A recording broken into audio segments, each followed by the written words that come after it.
नमस्कार दोस्तों, computer academy के यूट्यूब पोर्टल पे आपका स्वागत है। आशा करते हैं कि आप सभी लोग अच्छे होंगे, आप लोगों की पढ़ाई भी अच्छी चल रही होगी। आज हम लोग बात करने जा रहे हैं साहित्य के इतिहास में छायावाद की।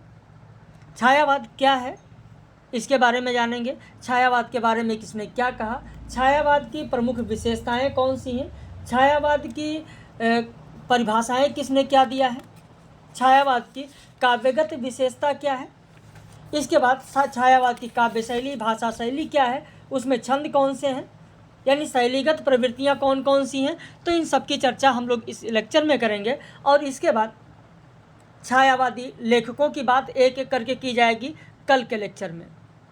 तो ये लगातार पहले छायावाद का कॉन्सेप्ट आपका क्लियर होना चाहिए।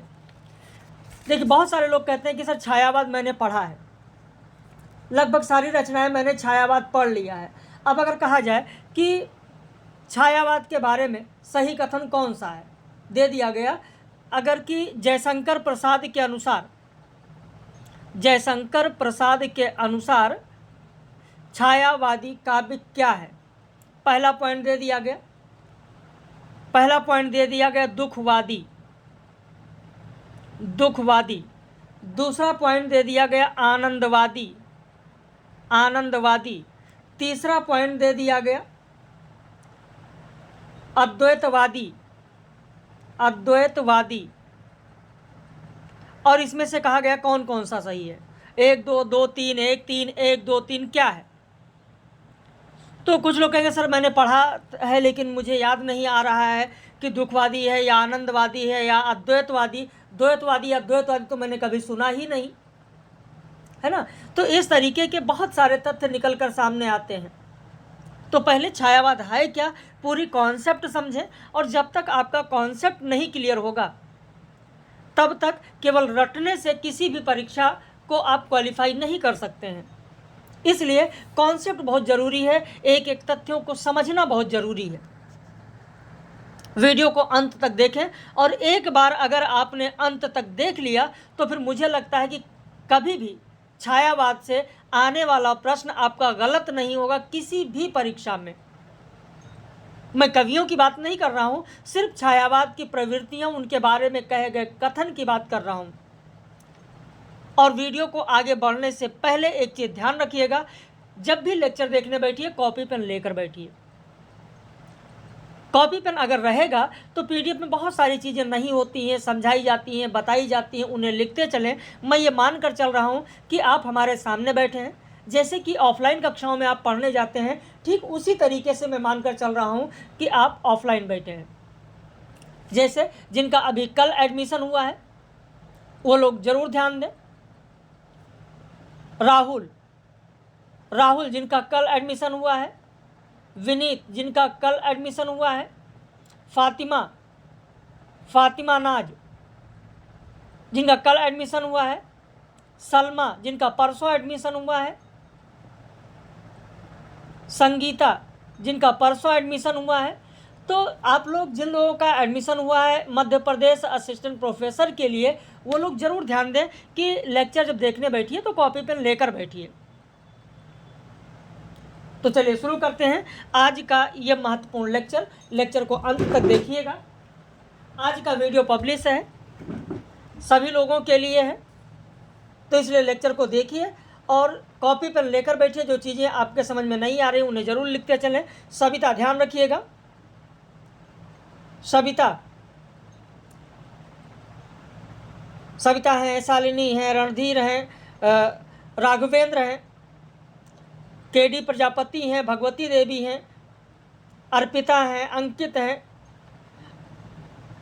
और प्रेम कुमार हैं, दीपांशु हैं, रजनीकांत, ओम प्रकाश, डॉक्टर श्रद्धा कौशिक, वैशाली, जितने भी लोग हैं, अनुज, तो जितने भी पेड मेंबर्स हैं वो सभी लोग जरूर ध्यान दें। छायावाद के संबंध में विद्वानों ने विभिन्न मत दिए हैं, लेकिन छायावाद की कोई एक निश्चित परिभाषा तय नहीं हो सकी। इस शब्द का सर्वप्रथम प्रयोग किसने किया? मुकुटधर पांडे ने 1920 ईस्वी में श्री शारदा पत्रिका में हिंदी में छायावाद लेख लिखा, जो कि 4 अंकों में लिखा।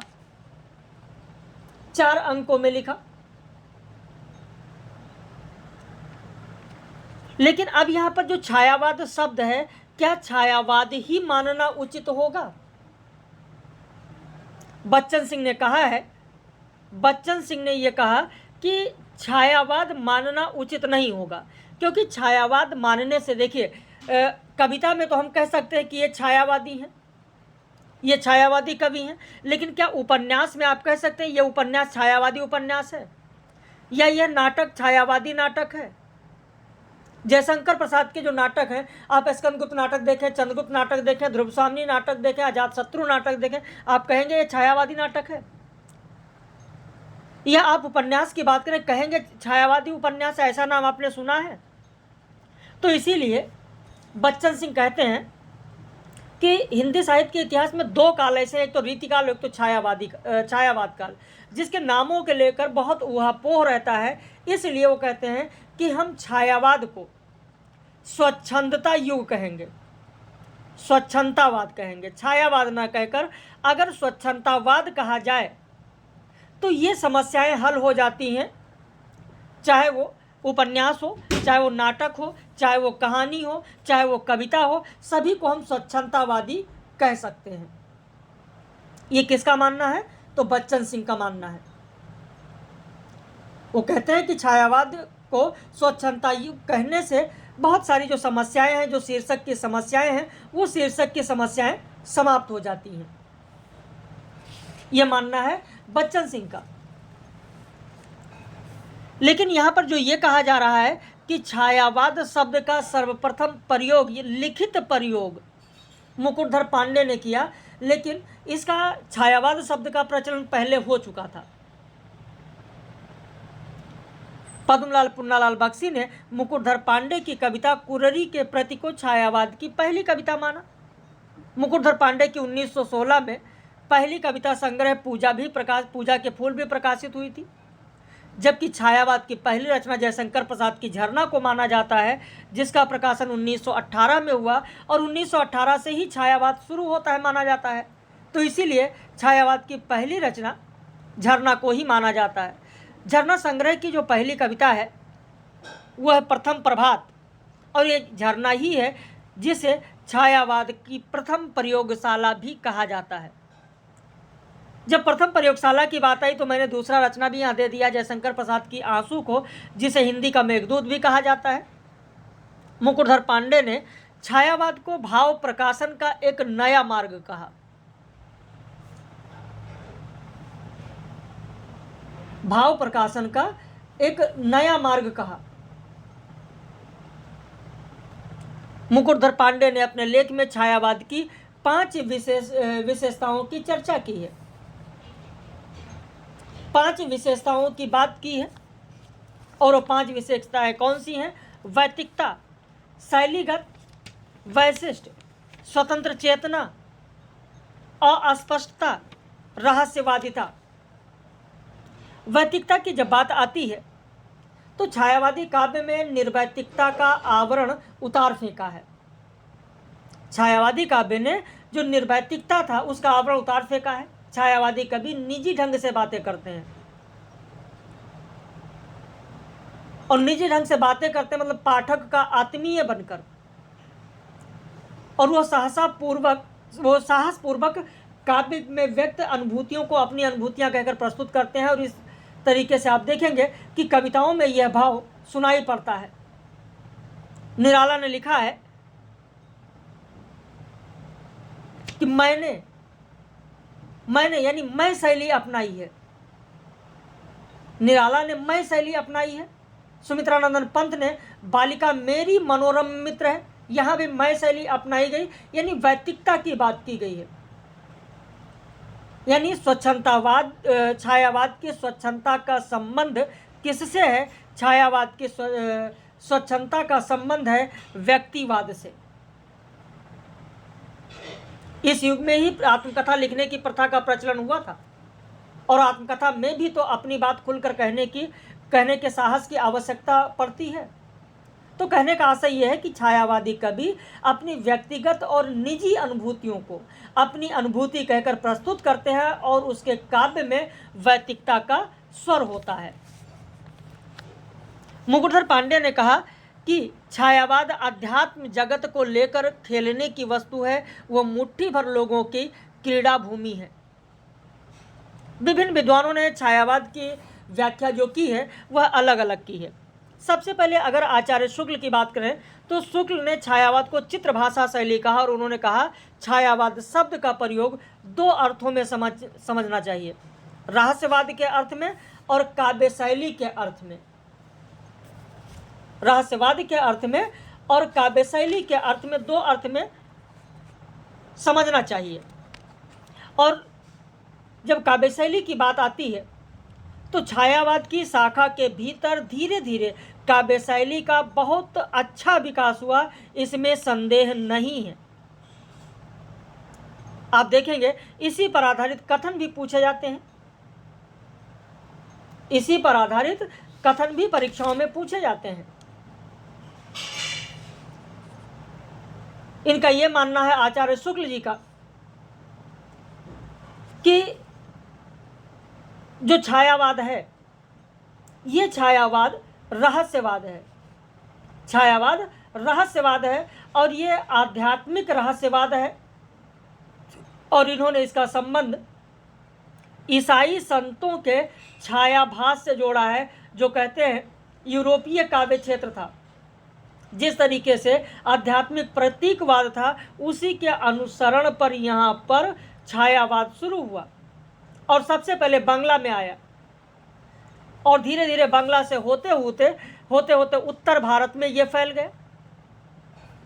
तो ये मानना है किसका? आचार्य रामचंद्र शुक्ल का ये मानना है,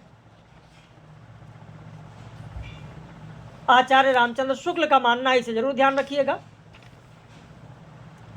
आचार्य रामचंद्र शुक्ल कहते हैं कि छायावाद जहां तक आध्यात्मिक प्रेम लेकर चला वहां तक तो रहस्यवाद के ही अंतर्गत रहा और उसके आगे वह प्रतीकवाद या चित्र भाषा नाम की काव्य शैली के रूप में ग्रहित होकर वह अधिकतर प्रेम गान की कविता करता रहा।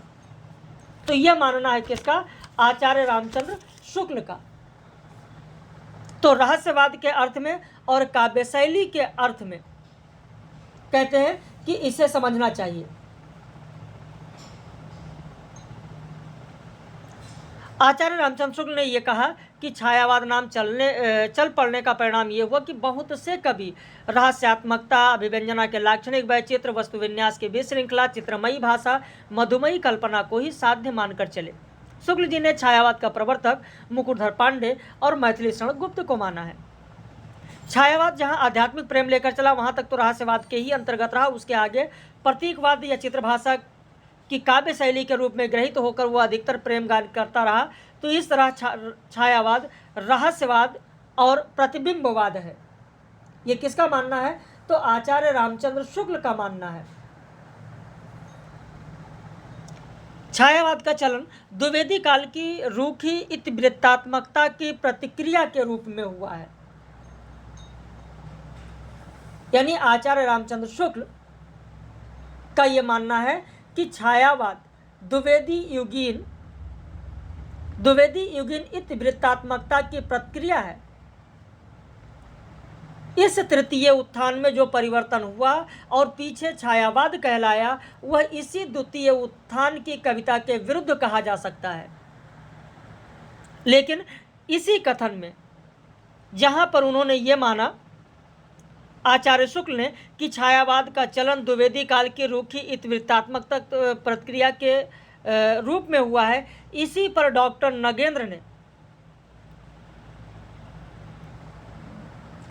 नगेंद्र के इस कथन के मूल में कि छायावाद स्थूल के प्रति सूक्ष्म का विद्रोह है, इसी की प्रतिध्वनि जान पड़ता है जो शुक्ल जी ने कहा है। भाई किसी की प्रतिक्रिया में लिखा गया काव्य इतना शक्तिशाली नहीं हो सकता।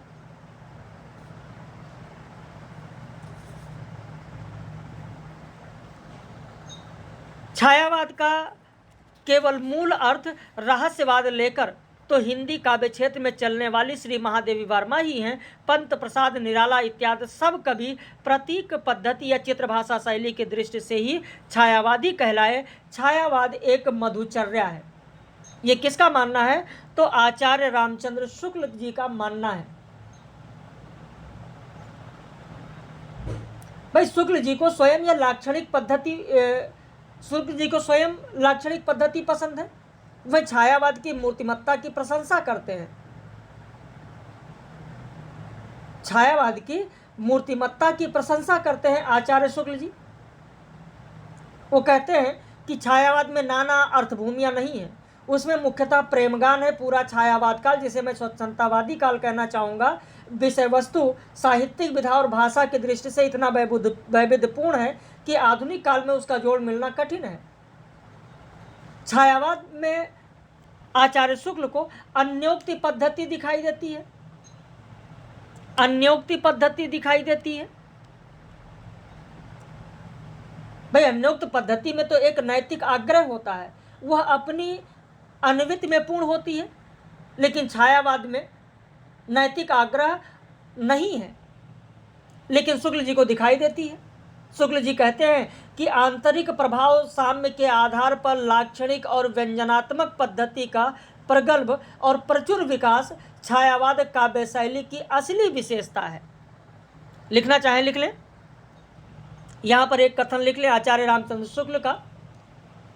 आचार्य रामचंद्र शुक्ल छायावाद को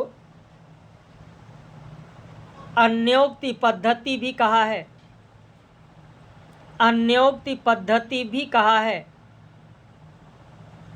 और उनका कथन इस प्रकार है। कथन लिखें, और उनका कथन इस प्रकार है।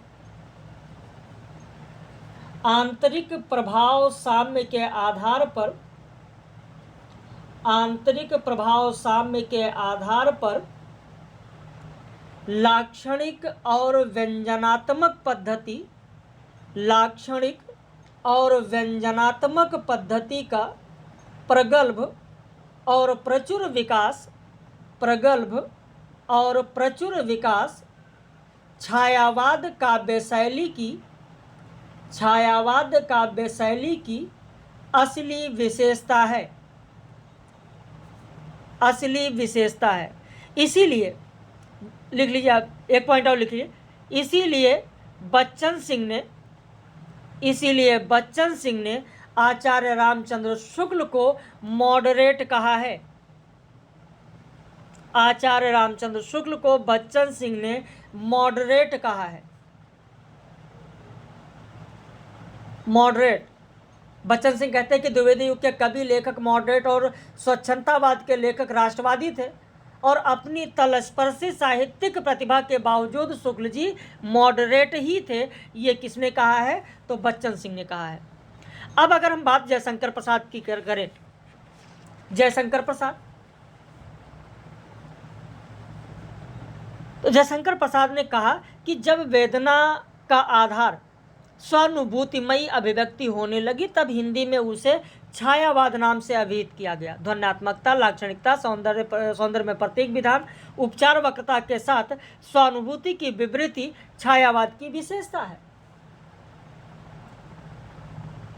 छायावाद की विशेषता है। तो ये किसके द्वारा कहा गया? ये कहा गया जयशंकर प्रसाद के द्वारा। जयशंकर प्रसाद ने छायावाद को स्पष्ट करते हुए उन्होंने 2 लेख लिखा। कौन कौन से लेख लिखा? एक लिखा उन्होंने रहस्यवाद, लेख का नाम भी लिख लीजिए।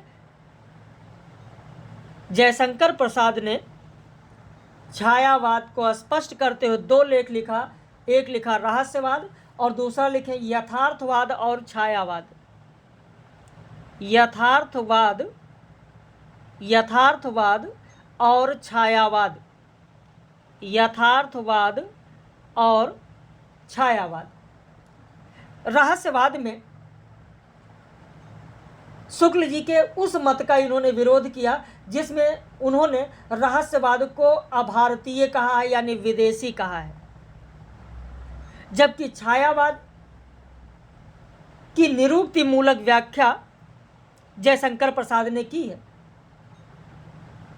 जयशंकर प्रसाद रहस्यवाद की सौंदर्यमयी व्यंजना को छायावाद मानते हैं। अगर रहस्यवाद को अभारतीय न माना जाए तो यही छायावाद है।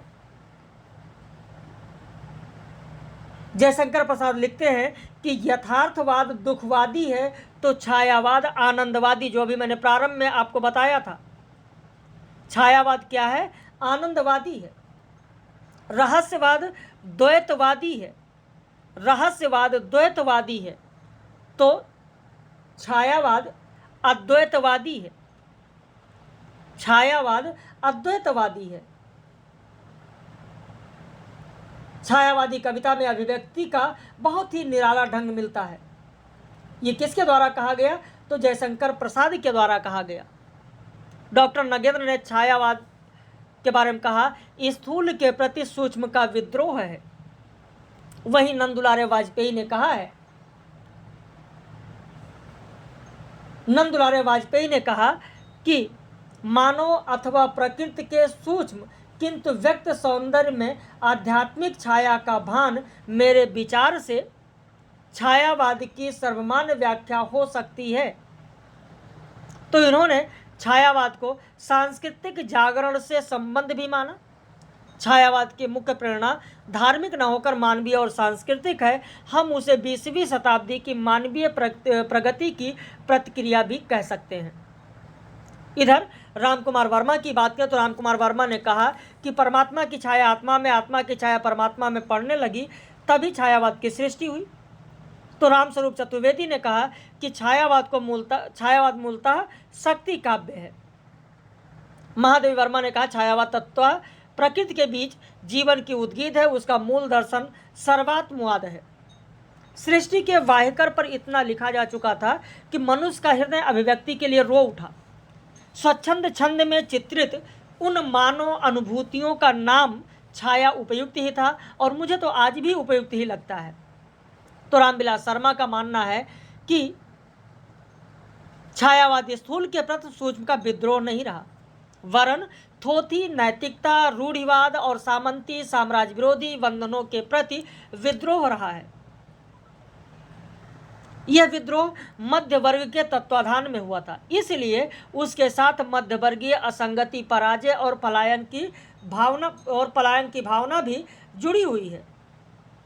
ये किसका मानना है? तो रामविलास शर्मा का मानना है। रामविलास शर्मा का यह कथन बहुत ही महत्वपूर्ण है। रामविलास शर्मा का जो ये कथन दिया गया, इस कथन को ध्यान रखिएगा। इस पर आधारित आप देखेंगे कि परीक्षा में लगातार प्रश्न पूछा जा रहा है और आगे पूछा जाएगा भी। रामविलास शर्मा की जब बात आती है तो इनका एक कथन आप लिखना चाहें तो लिख लें। छायावाद की ही बात हो रही है, इसलिए रामविलास शर्मा का यह कथन है कि नए मानवतावाद के, लिखिए, नए मानवतावाद के प्रतिष्ठापक, जब आपको निराला को पढ़ाएंगे तो वहाँ लिखाएंगे, लेकिन यहाँ पर जिक्र कर दे रहे हैं, नए मानवतावाद के प्रतिष्ठापक निराला के साहित्य में मनुष्य वीर, क्रांतिकारी, योद्धा, कवि, निरंतर संघर्षशील, साथ ही अंतर्द्वंद, ग्लानि और पराजय से पीड़ित साधारण मनुष्य भी है। पीड़ित साधारण मनुष्य भी है। नामवर सिंह ने कहा है कि छायावाद उस राष्ट्रीय जागरण की एक काव्यात्मक अभिव्यक्ति है जो एक ओर पुरानी रूढ़ियों से मुक्ति चाहता था तो दूसरी ओर विदेशी पराधीनता से। छायावाद अनेक प्रवृत्तियों का पुंज है।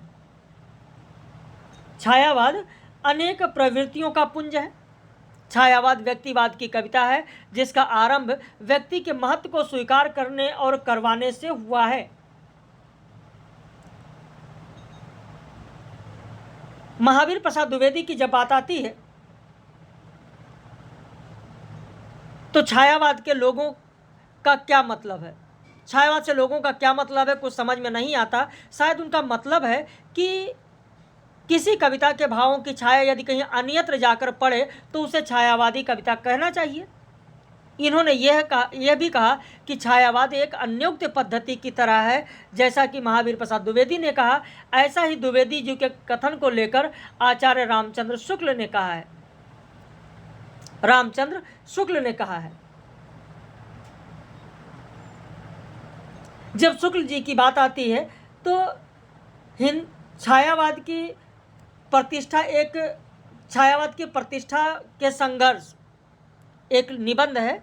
निबंध का नाम जरा लिखें, निबंध का नाम लिखें, छायावाद, छायावाद की प्रतिष्ठा, छायावाद की प्रतिष्ठा के संघर्ष, के संघर्ष नंद दुलारे वाजपेयी का है। नंद दुलारे वाजपेयी। जब छायावाद की बात आती है तो छायावाद से संबंधित जितनी भी चीजें हैं वो सारी चीजें यहां लिखाई जाती हैं। छायावाद की प्रवृत्ति के संघर्ष, ये नंद दुलारे वाजपेयी का निबंध है। वैसे नंद दुलारे वाजपेयी को प्रथम छायावादी समीक्षक भी कहा जाता है। लिख लीजिए, नंद दुलारे वाजपेयी को प्रथम छायावादी समीक्षक कहा जाता है। नंद दुलारे वाजपेयी को प्रथम छायावादी समीक्षक कहा जाता है। इन्होंने छायावाद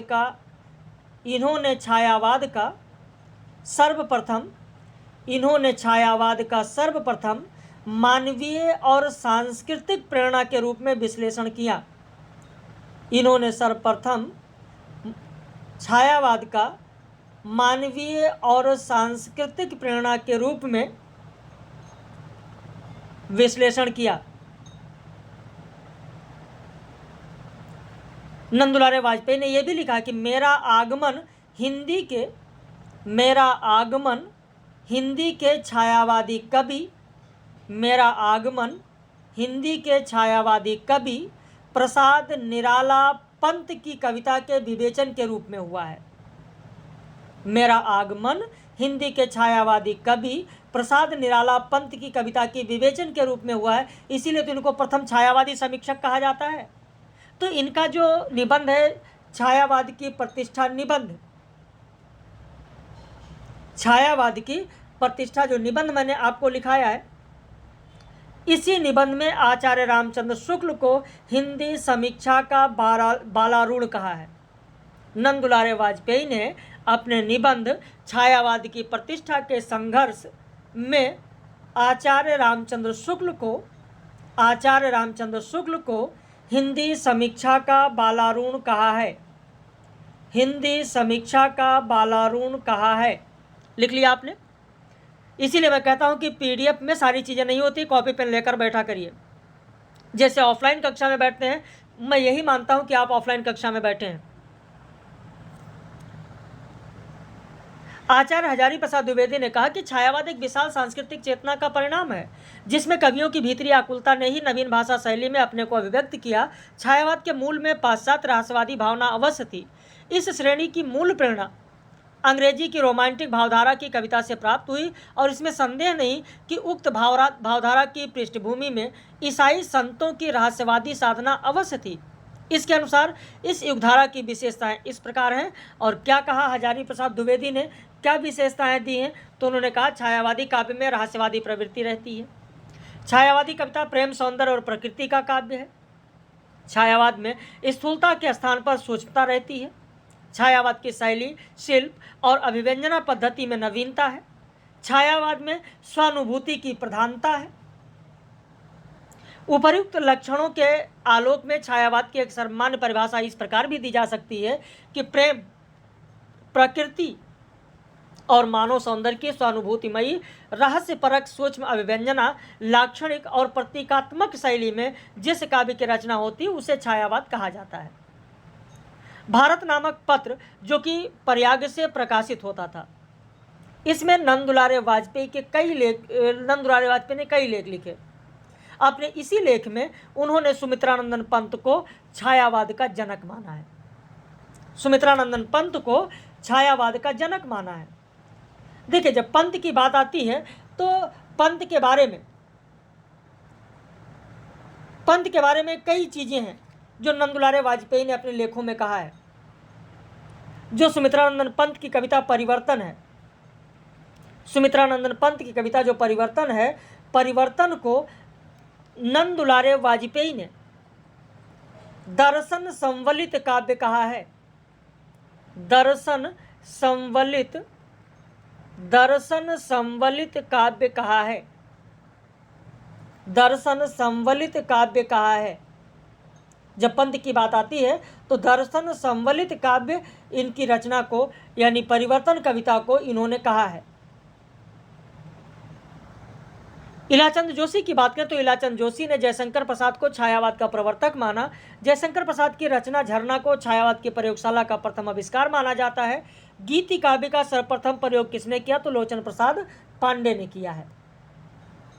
छायावाद के प्रवर्तकों में देखें तो जयशंकर प्रसाद को छायावाद का प्रवर्तक इलाचंद जोशी और शिवनाथ ने माना। माखनलाल चतुर्वेदी को छायावाद का प्रवर्तक विनय मोहन शर्मा ने, प्रभाकर माचबे ने माना। सुमित्रानंदन पंत को छायावाद का प्रवर्तक नंदुलारे वाजपेयी ने माना। आचार्य शुक्ल मैथिली शरण गुप्त और मुकुटधर पांडे को मानते हैं। छायावाद के ब्रह्मा विष्णु महेश की अगर बात करें तो क्रमशः जयशंकर प्रसाद, सुमित्रानंदन पंत और सूर्यकांत त्रिपाठी निराला है। छायावाद के कवि चतुष्टय की बात करें तो इसमें महादेवी वर्मा का भी नाम जुड़ जाता है। बृहत्त्रयी में छायावाद के ब्रह्मा विष्णु महेश हैं और लघुत्रयी में तीनों वर्मा, महादेवी वर्मा, रामकुमार वर्मा, भगवती चरण वर्मा है। अब इसके बाद छायावाद के उदय के कारण और परिस्थितियों की अगर बात करें तो छायावाद की पृष्ठभूमि द्विवेदी युग की वस्तुवादी नैतिकतावादी दृष्टि से अलग थी। एक नई प्रवृत्ति थी स्वच्छंदतावाद, जिसे बच्चन सिंह ने स्वच्छंदतावादी ही नाम दिया है। और विश्व युद्ध ने अब भारत की सामान्य जनता के अंदर स्वतंत्रता की भावना जगा दी। यूरोप का स्वच्छंदतावादी साहित्य आंदोलन भारतीयों को सोच का एक नया धरातल दिया।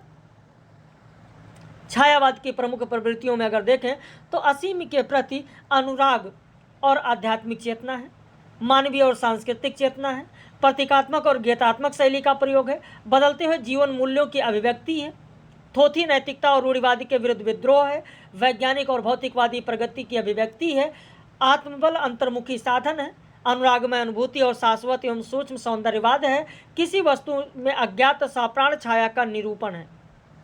ये छायावाद की विशेषताएं हैं, प्रवृत्तियां हैं। अब अगर यहाँ पर एक एक की बात करें, अभिव्यंजना की बात करें, अभिव्यंजना की अगर हम बात करते हैं यहाँ पर तो देखेंगे कि अभिव्यंजना आखिर में क्या है। अब आत्मविव्यंजना, छायावादी कवियों ने काव्य की विषय वस्तु अपने व्यक्तिगत जीवन से ही खोजने का प्रयास किया और अपने जीवन के निजी प्रसंगों, घटनाओं, व्यक्तिगत भावनाओं को अनेक छायावादी कवियों ने काव्य की विषय वस्तु बना ली। छायावादी कविता में वैयक्तिक सुख दुख की खुलकर अभिव्यक्ति हुई है। जयशंकर प्रसाद की जो रचना है आंसू, जो कि 1925 में प्रकाशित हुई, और सुमित्रानंदन पंत की जो रचना उच्छ्वास है, उसमें आप देख सकते हैं किस तरीके से निजी प्रसंगों, घटनाओं, व्यक्तिगत भावनाओं को इसमें दिखाया गया है। सुमित्रानंदन पंत जी अपनी प्रिया को मन मंदिर में बसाकर उसे पूजने का उल्लेख जो करते हैं वो इस प्रकार करते हैं कि विधुर उर के मृद भावों से तुम्हारा कर नित नव सिंगार, और पूजता हूँ मैं तुम्हें कुमारी मूंद दोहरे दृगद्वार। निराला की कई कविताओं में उनके व्यक्तिगत जीवन का सत्य उजागर हुआ है। राम की शक्ति पूजा अगर कविता आप देखें तो राम की शक्ति पूजा में राम की हताशा, निराशा में कवि के अपने जीवन की निराशा की अभिव्यक्ति दिखाई पड़ती है। उन्हें जीवन भर लोगों के जिस विरोध को झेलना पड़ा उसकी अनुगूंज राम की शक्ति पूजा में राम के माध्यम से दिखाई देता है कि धिक जीवन को जो पाता ही आया विरोध, धिक साधन जिसके लिए सदा ही किया शोध। महादेवी वर्मा की कविताओं में भी आत्मविव्यंजना की प्रवृत्ति दिखाई देती है। जो भी वेदना है, वेदना की जो प्रधानता है उनकी कविताओं में, उसमें उनके जीवन की छाया दिखाई पड़ती है। ये कहना अनुपयुक्त नहीं होगा। अब अगर हम सौंदर्य चित्रण की बात करें तो इन कवियों की सौंदर्य चेतना अधिक उदार, उदात्त और विशाल है। उसमें मानव प्रकृति और भावों के गहरे लोक समाहित हैं। कल्पना सौंदर्य को मुखरित करती है, छायावाद सौंदर्य की चित्रशाला है। छायावाद सौंदर्य की चित्रशाला है। सुमित्रानंदन पंत की अगर पंक्तियां आप यहां पर देखें, सुमित्रानंदन पंत की पंक्तियां अगर आप देखें, सुंदर है विहग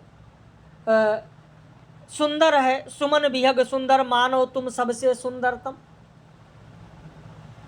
छायावाद में नारी का सौंदर्य नग्नता का नहीं वरन गहनता का सौंदर्य, जो पर्दे में छिपकर भी सुंदर दिखता है। तुम कर्ण किरण के अंतराल में लुक छिप कर चलते हो क्यों, हे लाज भरे सौंदर्य बता दो, मौन बने रहते हो क्यों। छायावाद की नारी का सौंदर्य सुकुमार है, सौम्य व पवित्र है। सुमित्रानंदन पंत ने लिखा है कि तुम्हारे छूने में था प्राण, संग में पवन गंगा स्नान। उन्होंने यह भी लिखा है कि सरल भवों में था आकाश, हास में सहसों का संसार। नेत्रों के सौंदर्य और उसके प्रभाव की व्यंजना निम्न पंक्तियों में जयशंकर प्रसाद ने अभिव्यक्त की है, बहुत ही आकर्षित ढंग से। यहाँ पर आप देख सकते हैं कि कमल से दो चारु दो खंजन प्रथम, कमल से जो चारु दो खंजन प्रथम, पंख फड़फड़ाना नहीं थे जानते, और चपल चोटी चोट पर अब पंख की, विकल करते भ्रमर को आनंद से। शारीरिक अंगों की कांति का वर्णन भी उसमें बड़े आकर्षण ढंग से हुआ है। कामानी में जयशंकर प्रसाद ने श्रद्धा का सौंदर्य वर्णन जो किया है वो इस प्रकार से किया कि नील परिधान बीच सुकुमार, खुल रहा मृदुल अधखुला अंग, और खिला हो ज्यों बिजली का फूल, मेघ बन बीच गुलाबी रंग। जयशंकर प्रसाद के अनुसार उज्ज्वल वरदान चेतना का सौंदर्य, जिसे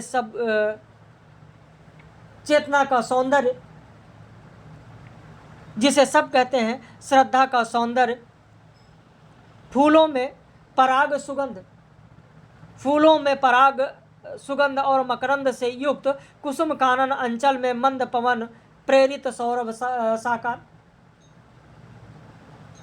तो ये जयशंकर प्रसाद की रचनाएं हैं। अब अगर हम नारी भावना की बात करें तो छायावादी कवियों ने नारी के प्रति उदात्त दृष्टिकोण अपनाया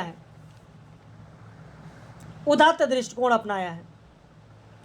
समाज में उसके सम्मानीय स्थान को प्रतिष्ठित किया। रीतिकालीन कवियों ने नारी को विलास की वस्तु और उपभोग की सामग्री मात्र माना, जबकि छायावादी कवियों ने उसे प्रेरणा का पावन उत्सव मानते हुए गरिमा प्रदान की वो दया, क्षमा, करुणा, प्रेम की देवी है। और इसीलिए जयशंकर प्रसाद ने लिखा है, जयशंकर प्रसाद की ये पंक्ति है कि नारी तुम केवल श्रद्धा हो, विश्वास रजत पग नग पग तल में, पीयूष स्रोत सी बहा करो जीवन के सुंदर समतल में। ये लिखा है नारी की भावना में। सुमित्रानंदन पंत ने भी लिखा है, देवी लिखा, माँ लिखा, सहचरणी लिखा, प्राण भी कहा है नारी को भिन्न भिन्न रूपों में उन्होंने लिखा। देवी के रूप में लिखा, नारी को माँ के रूप में लिखा, नारी को सहचरी के रूप में लिखा, नारी को प्राण के रूप में लिखा। ये सब कहकर नारी के प्रति अपने आदर का परिचय दिया है सुमित्रानंदन पंत ने। जयशंकर प्रसाद जी के हृदय में नारी का बहुत ऊंचा स्थान है। तुम देवी आह कितनी उदार, वह मात्र मूर्ति है निर्विकार, हे सर्वमंगले तुम महती, सबका दुख अपने पर सहती। राम की शक्ति पूजा में, राम के निराश हृदय में सीता की स्मृति मात्र से आशा का संचार होते दिखाई देता है। और निराला ने लिखा है कि ऐसे क्षण अंधकार घन में जैसे विद्युत, जागी पृथ्वी तनया कुमारी का छवि अच्युत। छायावादी कवि नारी को दो रूपों में देखते हैं। मैंने आपको एक बताया कि जैसे सुमित्रानंदन पंत ने प्राण के रूप में, देवी के रूप में, माँ के रूप में, सहचरणी के रूप में दिखाया, लेकिन छायावादी जो कवि हैं वो नारी को दो रूपों में देखते हैं। एक तो उसका दैहिक रूप देखते हैं, जैसा कि जयशंकर प्रसाद ने नारी का जो वर्णन किया है, श्रद्धा और ईड़ा की जो बात की गई है कामायनी में, तो यहाँ पर दो रूपों में देखते हैं। एक तो दैहिक रूप में जो अनादिकाल से पुरुष को आकृष्ट करता रहा है, इस रूप में छायावाद ने नारी को स्वप्निल और देवी बना दिया, जो पूरी तरह पहचान में नहीं आ रही है। नारी का दूसरा रूप जो है वो है लौकिक, जिसे छायावाद बंधन मुक्त करना चाहता है। निसंदेह छायावाद ने नारी को मानवीय सहृदयता के साथ अंकित किया है। सुमित्रानंदन पंत की जो पंक्ति मैंने अभी आपको बताया, और उन्होंने माँ देवी सहचरणी प्राण कहा है, ऐसे ही जयशंकर प्रसाद ने नारी को आदर श्रद्धा के रूप में देखा, जो रागात्मक वृत्ति की प्रतीक है। श्रद्धा किसकी प्रतीक है? श्रद्धा रागात्मक वृत्ति की प्रतीक है। कहीं पर लिखना चाहे तो आप लिख लें। और मनुष्य को मंगल और श्रेय के पथ पर ले जाने वाली है कौन? श्रद्धा। वहीं निराला की अभी हमने बात की कि राम की शक्ति पूजा में किस तरीके से चित्रित किया है, तो निराला नारी की यथार्थ स्थिति को काफी पहचान करके उसे चित्रित करते हैं। निराला ने विधवा को इष्ट देव के मंदिर की पूजा कहा, इलाहाबाद के पथ पर तोड़ती हुई मजदूरनी का चित्र खींचा, तुलसीदास की पत्नी रत्नावली का चित्रण रीतिकालीन नारी विषयक धारणा को तोड़ने वाले के रूप में किया है। अब इसके बाद में देखिए, ये सब कॉन्सेप्ट बहुत क्लियर कर लेना जरूरी है। जब कॉन्सेप्ट क्लियर रहेगा तभी आप चीज़ों को अच्छे से समझ पाएंगे और आगे बढ़ पाएंगे। अब अगर हम रहस्य भावना की बात करें, रहस्य भावना, तो अब रहस्य भावना यहां पर क्या है? सुमित्रानंदन पंत ने मौन निमंत्रण कविता में रहस्यवाद की अभिव्यक्ति हुई, यानी छायावाद काव्य में रहस्यवाद की प्रवृत्ति भी उपलब्ध है। आचार्य रामचंद्र शुक्ल ने इसी कारण से छायावाद का अर्थ क्या माना है? रहस्यवाद माना है। प्रायः सभी छायावादी कवियों ने अज्ञात सत्ता के प्रति जिज्ञासा के भाव व्यक्त किए हैं। तो पंत की मौन निमंत्रण कविता में इसकी अभिव्यक्ति हुई है कि न जाने कौन आए दुतिमान, जान मुझको अबोध अज्ञान, सुझाते हो तुम पथ अनजान और फूंक देते छिद्रों में गान। वहीं जयशंकर प्रसाद ने कामायनी में जगह जगह पर उसी अज्ञात सत्ता के अस्तित्व का बोध कराया है। पता नहीं वो अज्ञात सत्ता कौन है, कैसी है और क्या है, लेकिन उसका बोध हुआ है कि हे अनंत रमणीय कौन तुम, यह मैं कैसे कह सकता, कैसे हो क्या हो, इसका तो भार विचार न सह सकता। निराला की अगर बात करें तो निराला की तुम और मैं कविता में उस परमात्मा से अनेक प्रकार के संबंध जोड़े गए हैं। अगर वो हिमालय में है तो उसे निसृष्ट होने वाली गंगा, यदि वो हृदय के भाव है तो उसे उसमें जन्म लेने वाली कविता कहा गया। निराला ने लिखा है कि तुम तुंग हिमालय श्रृंग और मैं चंचल गति सुसरिता। लिखा है कि तुम तुंग हिमालय श्रृंग और मैं चंचल गति सुसरिता, तुम विमल हृदय उच्छ्वास और मैं कांत कामिनी कविता। किसने कहा है? तो निराला ने कहा है। महादेवी वर्मा के काव्य में भी रहस्यवाद देखने को मिलेगा। महादेवी वर्मा ने लिखा है कि एक मधुरतम व्यक्तित्व का आरोपण कर उसके निकट आत्मनिवेदन कर देना छायावाद का दूसरा सोपान बना, जिसे रहस्यवाद रूप के कारण ही रहस्यवाद नाम दिया गया। अब अगर हम प्रकृति चित्रण की बात करें तो इन कवियों ने प्रकृति का मानवीकरण किया है। इसके बहुत से उदाहरण मिलेंगे। यानी प्रकृति की ओर जाना स्वच्छंदतावाद की प्रवृत्ति है। मनुष्य प्रकृति की ओर मानव निर्मित व्यवस्था से असंतुष्ट होकर भी जाता है। पराधीनता का बोध असंतोष और क्षोभ उत्पन्न करता है। पराधीनता का बोध स्वाधीनता की कामना से जुड़ा है और देश प्रेम से भी जुड़ा है। देश प्रेम देश की प्रकृति, भाषा, संस्कृति सबसे प्रेम करने का नाम है। प्रकृति प्रेम वैज्ञानिक उपलब्धियों का भी नतीजा होता है और मनुष्य का स्वभाव तो द्वंदात्मक है ही। वो एक ओर प्रकृति से जूझता है तो दूसरी ओर उससे प्रेम करता है, जंगल काटता है और बाग लगाता है। तो छायावाद के प्रकृति प्रेम के पीछे वे सभी कारण थे। प्रकृति चित्रण खड़ी बोली कविता में श्रीधर पाठक ने ही शुरू किया है। खड़ी बोली किसने किया? खड़ी बोली में तो श्रीधर पाठक ने ही किया है। छायावादी कवियों ने प्रकृति का आलंबन चित्रण तो किया ही है, उसे अपने मनोजगत के प्रतीक रूपों में भी देखा और उससे बहुत ही तादात्म्य स्थापित किया। निराला ने बादल राग कविता जो लिखा है, विप्लव का वीर कहा है बादल को। जयशंकर प्रसाद ने देश को अरुण मधुमेह के अरुण यह मधुमेह देश हमारा। तो इस तरीके से प्रकृति चित्रण किया गया है। सुमित्रानंदन पंत ने लिखा है, जब प्रकृति चित्रण की बात आती है तो प्रकृति चित्रण में सुमित्रानंदन पंत ने लिखा कि अचिरिज देख जगत की आप शून्य भरता समीर निश्वास और डालता पातों पर चुपचाप ओस के आंसू नीलाकाश। यहाँ वायु को ठंडी सांस भरते हुए आकाश को रोते हुए दिखाया गया। पंत जी ने तो प्रकृति को ही अपनी काव्य प्रेरणा माना है।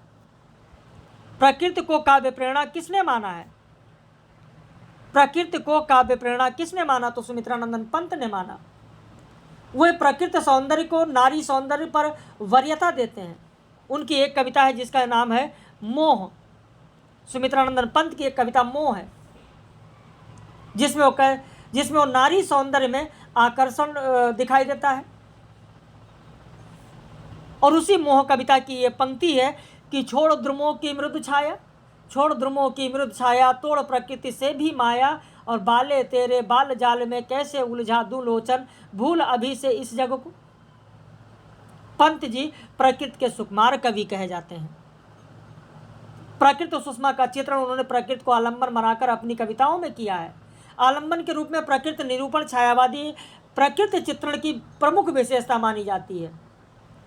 सुमित्रानंदन पंत की जो कविता है बादल, बादल कविता में आलंबन रूप में प्रकृति चित्रण किया गया। कामायनी में जयशंकर प्रसाद ने हिमालय का जो चित्र अंकित किया है वो यहाँ पर आप देख सकते हैं कि संध्या घन माला की सुंदर ओढ़े रंग बिरंगी चीट, और गगन चुंबनी शैल श्रेणियां पहने हुए तुषार किरीट। तो ये किसके लिए है? हिमालय के लिए है।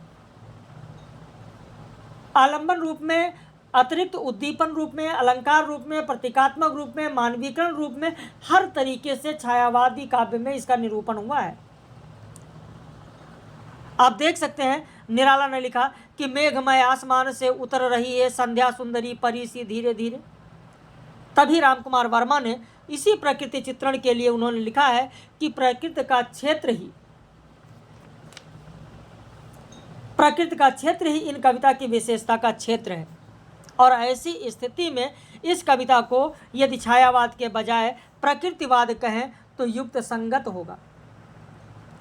यानी आपसे परीक्षा में प्रश्न पूछा जा सकता है कि प्रकृतिवाद को छायावाद को प्रकृतिवाद किसने कहा है? रामकुमार वर्मा। आचार्य रामचंद्र शुक्ल ने लिखा है कि अपने ही सुख दुख के रंग में रंग कर प्रकृति को देखा तो क्या देखा? मनुष्य ही सब कुछ नहीं है, प्रकृति का अपना रूप भी है। प्रकृति का अपना रूप भी है। किसने कहा है? तो आचार्य रामचंद्र शुक्ल ने कहा है। आचार्य रामचंद्र शुक्ल की जब बात होती है तो यहाँ पर शुक्ल जी की, और यहीं से काव्य कला भी निकलती है। काव्य कला की जब बात आती है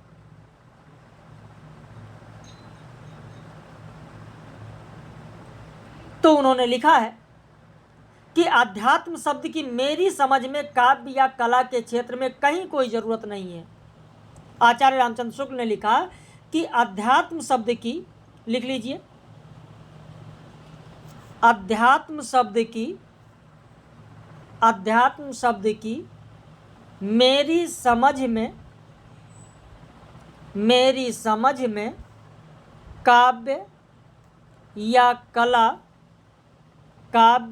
या कला के क्षेत्र में या कला के क्षेत्र में कहीं कोई ज़रूरत नहीं है, कहीं कोई ज़रूरत नहीं है।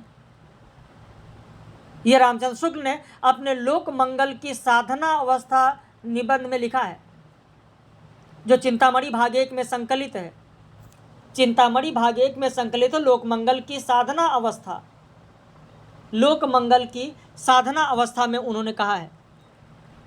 दुख और वेदना की निवृत्ति की अगर हम बात करें तो छायावादी काव्य में दुख और वेदना भाव की अभिव्यक्ति हुई है। महादेवी तो वेदना की ही कवित्री हैं। वह अपने वेदना बेबल हृदय की तुलना मेघखंड से करती हुई कहती हैं कि मैं नीर भरी दुख की बदली, मैं नीर भरी दुख की बदली, विस्तृत नभ का कोई कोना, मेरा न कभी अपना होना, परिचय इतना इतिहास यही उमड़ी कल थी मिट आज चली। महादेवी वर्मा के गद्य पद्य में जो दुखवाद और करुणा के भाव दिखाई देते हैं वो बौद्ध दर्शन के फलस्वरूप माने जाते हैं, प्रभाव स्वरूप माने जाते हैं। जयशंकर प्रसाद के का काव्य जो आंसू है, आंसू काव्य में भी वेदना की ही कहानी है। उन्होंने अपनी पीड़ा को ही काव्य के रूप में व्यक्त किया। जयशंकर प्रसाद ने लिखा कि जो घनीभूत पीड़ा थी मस्तक में स्मृति सी छाई, और दुर्दिन में आंसू बनकर वह आज बरसने आई। वहीं सुमित्रानंदन पंत परिवर्तन कविता में यह स्वीकार करते हैं कि संसार में दुख की अधिकता है, यहाँ शांति जीवन पर्यंत प्राप्त नहीं हो सकता। यह वही परिवर्तन कविता है जिसके बारे में अभी मैंने आपको लिखाया है। यह वही परिवर्तन कविता है जिसके बारे में अभी मैंने आपको लिखाया है कि नंद दुलारे वाजपेयी ने इस परिवर्तन कविता के बारे में क्या कहा है। नंद दुलारे वाजपेयी ने परिवर्तन कविता को कहा दर्शन संवलित काव्य। परिवर्तन कविता को दर्शन संवलित काव्य कहा है, दर्शन संवलित काव्य कहा है। और आंसू की बात आती है तो लिख लीजिए आंसू के बारे में। आंसू को मानवीय विरह का काव्य कहा है। नंद दुलारे वाजपेयी ने आंसू कविता को मानवीय विरह का काव्य कहा है, मानवीय विरह का काव्य कहा है, मानवीय विरह का काव्य कहा है। और ये वही आंसू है जिसे हिंदी का मेघदूत कहा जाता है, हिंदी का मेघदूत कहा जाता है। लिख लिया आपने, हिंदी का मेघदूत कहा जाता है।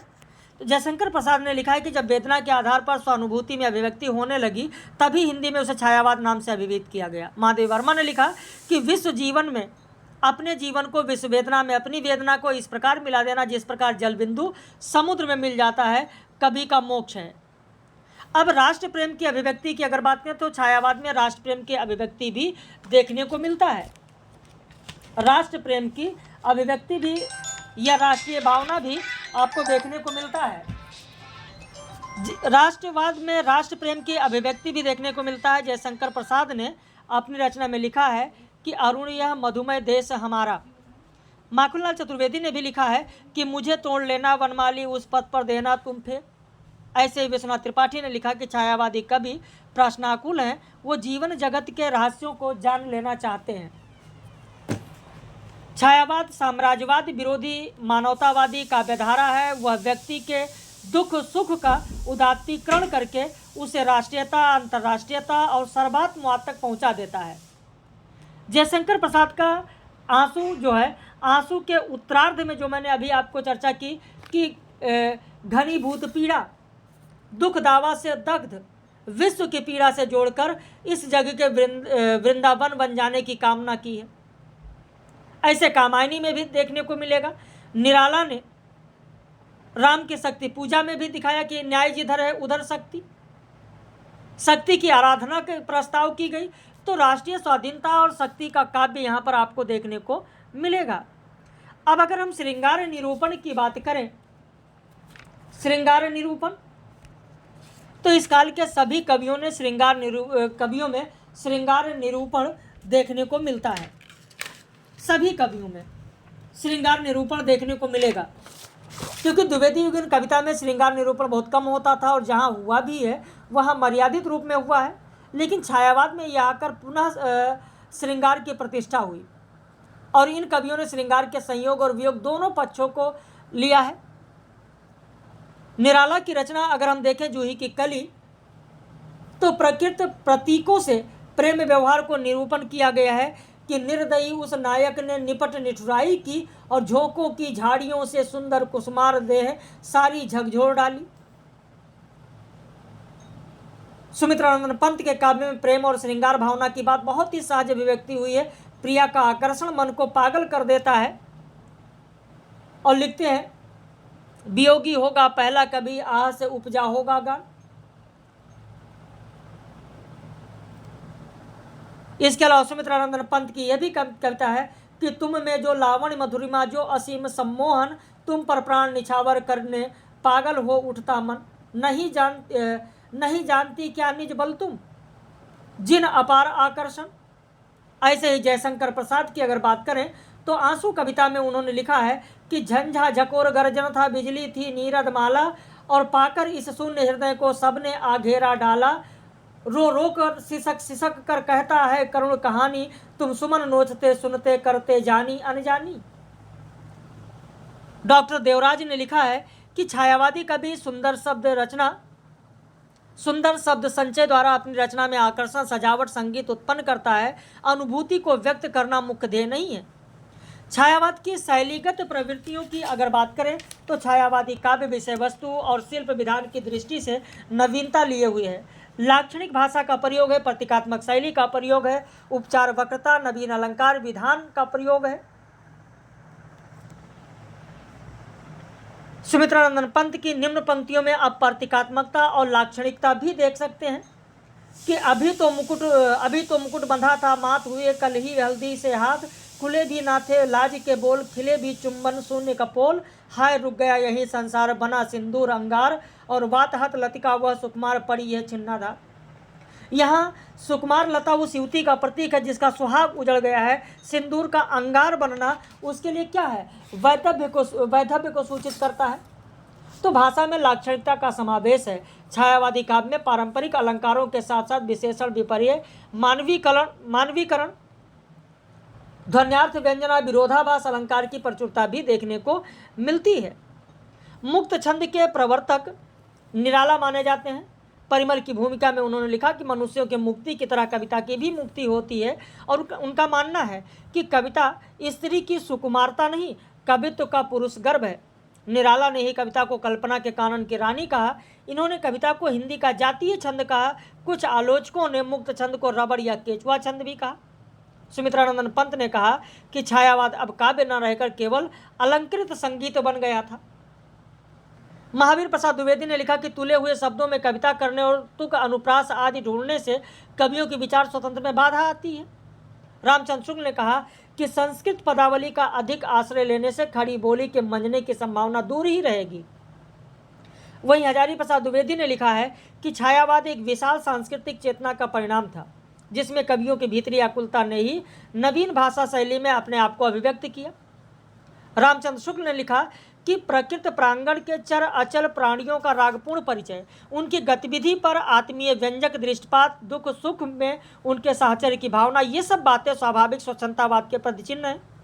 शुक्ल जी ने यह भी कहा कि आंतरिक प्रभाव साम्य के आधार पर लाक्षणिक और व्यंजनात्मक पद्धति का प्रगल्भ प्रचुर विकास छायावाद काव्य शैली की असली विशेषता है। अब हम लोग अगले लेक्चर में छायावादी कवि की बात करेंगे। जैसे जयशंकर प्रसाद यहाँ पर हैं, जयशंकर प्रसाद, सूर्यकांत त्रिपाठी, निराला, सुमित्रानंद पंत, महादेवी वर्मा। इनके अलावा अन्य कवि हैं, राष्ट्रीय सांस्कृतिक धारा के कवि हैं। इन सब का नाम मैंने यहाँ पर दे दिया है। तो अगला लेक्चर होगा जिसमें छायावादी कवियों की बात की जाएगी। अगर आप नए हैं तो चैनल को जरूर सब्सक्राइब कर लें, और अगर बैच लेना चाहते हैं जिसमें आपको भी डेली PDF नोट्स मिले, इसी तरीके का वीडियो लेक्चर मिले, इसी पर आधारित प्रश्नोत्तरी मिले, प्रैक्टिस सेट मिले, तो आप जरूर इस नंबर पर संपर्क कर सकते हैं। शुल्क में विशेष छूट चल रही है, उसका लाभ भी आप लोग ले सकते हैं। बाकी लेक्चर कैसा लगा जरूर बताइएगा, आपकी प्रतिक्रिया का इंतजार रहेगा।